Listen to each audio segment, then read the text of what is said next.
আসসালামু আলাইকুম, সবাই কেমন আছেন? আশা করি আলহামদুলিল্লাহ সবাই ভালো আছেন।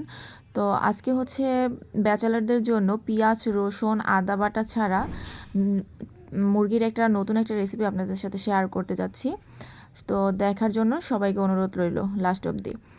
এখানে আমি হচ্ছে হাড়ওয়ালা মাংসগুলো নিয়েছি আর ব্রয়লারের মুরগিটা নিয়েছি। আপনারা যেকোনো মুরগি দিয়ে এই রেসিপিটা তৈরি করতে পারবেন। তবে ব্রয়লারের মুরগি এভাবে হাড়ওয়ালা মাংসটা নেওয়ার চেষ্টা করবেন, তাহলে খেতে কিন্তু অনেক মজার হয়। তো হলুদ লবণ মাখিয়ে আমি মাংসটাকে তেলে ভেজে নেব। আর এক সাইড ভাজা হয়ে গেলে আমি অপর সাইড এভাবে তুলে দিচ্ছি।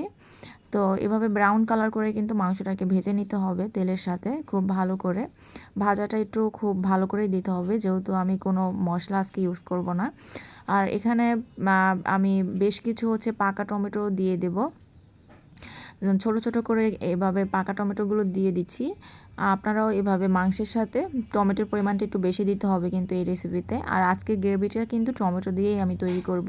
তো সম্পূর্ণটা দেখতে থাকুন কিভাবে আমি পেঁয়াজ, রসুন, আদা বাটা ছাড়া মুরগির মাংস রান্না করি। আমরা অনেকেই ভাবি যে মাংস রান্না করতে হলে পেঁয়াজ, রসুন, আদা বাটা লাগবে, কিন্তু এই রেসিপিটা আপনার খুব ঝটপটেই তৈরি করে নিতে পারবেন।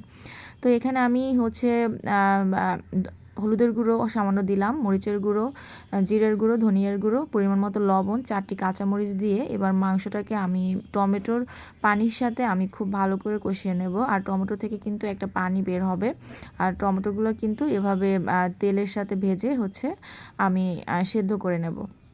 আর এই রেসিপিটা করতে হলে কিন্তু অনবরত এভাবে নেড়ে নেড়ে আর আর কি করতে হবে, যাতে চিকেনটাও খুব ভালো মতো হচ্ছে সেদ্ধ হয়ে যায়। আর এখন হচ্ছে টমেটোর উপরে চামড়াটা আমি এভাবে তুলে ফেলে দেব।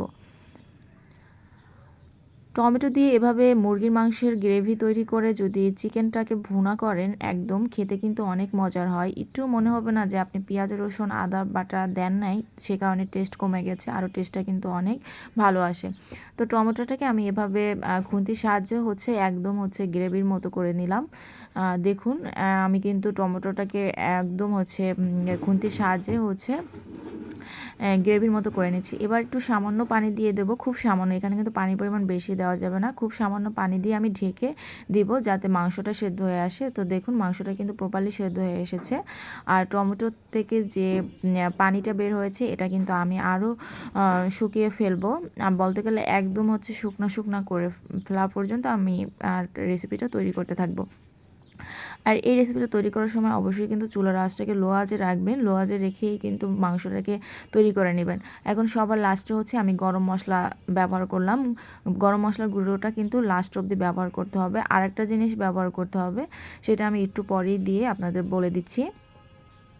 তো আমরা অনেকেই বলি মুরগিতে কি ধনিয়ার পাতা দেওয়া যায় কি না? অবশ্যই দেওয়া যায়। আর এই রেসিপিটা অবশ্যই হচ্ছে ধনিয়া পাতা দিয়ে লাস্টের সময় হচ্ছে এভাবে 2 মিনিটের মতো ধনিয়া পাতা দিয়ে হচ্ছে নেড়ে নেবেন।